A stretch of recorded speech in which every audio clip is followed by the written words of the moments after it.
Bonjour à tous. Aujourd'hui, obéir à la vision céleste. Pour moi, j'avais cru devoir agir vigoureusement contre le nom de Jésus de Nazareth. Acte 26, verset 9. Beaucoup se placent eux-mêmes dans une situation où il est difficile de préserver son intégrité et sa pureté. Dieu les avertit de fuir Sodome, mais ils croient mieux savoir et ils s'attachent à leurs propres idées. L'œuvre qu'ils pourraient accomplir hors des villes, ils la font dans les villes parce que cela leur convient. Ils rassemblent autour d'eux des ouvriers qui devraient travailler hors des villes. Certains de ces ouvriers sont peut-être des incroyants, mais si les intérêts religieux avaient la première place, ils pourraient être convertis. Le Seigneur invite les responsables dans sa cause à installer leurs quartiers généraux hors des villes, afin qu'ils puissent rassembler autour d'eux croyants et incroyants et prendre toutes les dispositions nécessaires pour leur accorder des avantages religieux.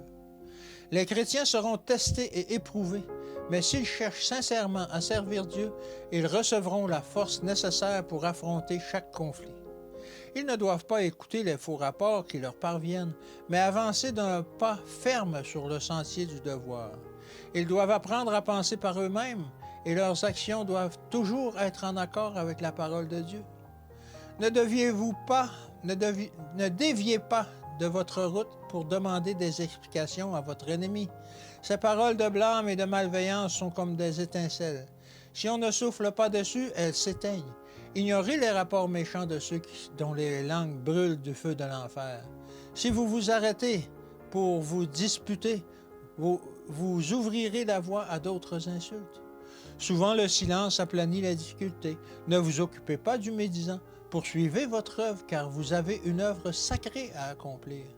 Quand on vous critique, allez de l'avant comme si vous étiez sourd. Votre cœur peut être blessé, cependant ne vous laissez pas détourner de votre travail.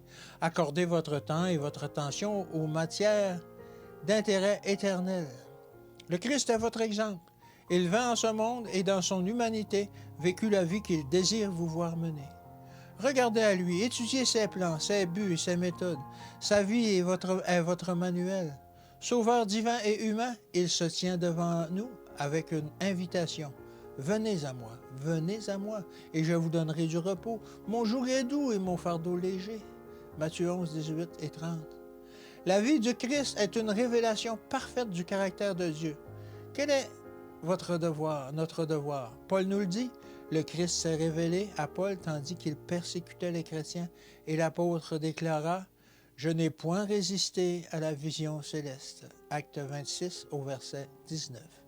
Que Dieu vous bénisse et qu'il vous garde et à demain.